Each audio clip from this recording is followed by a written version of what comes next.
Goodley picks it up. Long on in place and it clears him pretty easily.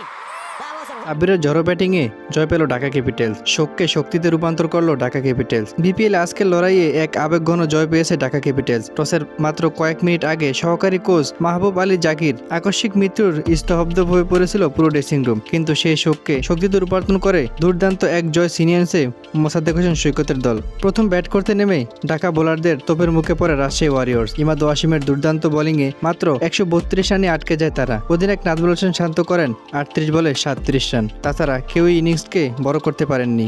133 রানের লক্ষ্য তারা করতে নেমে ঢাকার শুরুতেও কিছুটা সতর্ক থাকলেও মাঝপথে খেয়ে হারিয়ে ফেলে। জয়ের জন্য যখন শেষ দিকে দ্রুত রানের প্রয়োজন ছিল, তখনই কিরিতে আছেন সাব্বির রহমান। সাব্বির রহমান আজ দেখিয়েছেন তার সেই চিরসেনা আগ্রাসী রূপ। মাত্র 10 বলে অপরাজিত 21 রানের এক বিধ্বংসী ইনিংস খেলেন তিনি। শামীম পাটোয়ারিকে সাথে নিয়ে ডেথ ওভারে সন্দীপ লামিচান্নে এবং তানজিম সাকিবকে পাল্টা আক্রমণ করে 7 বল হাতে থাকতেই দলের জয় নিশ্চিত করে। সাব্বিরের এই ইনিংসটিতে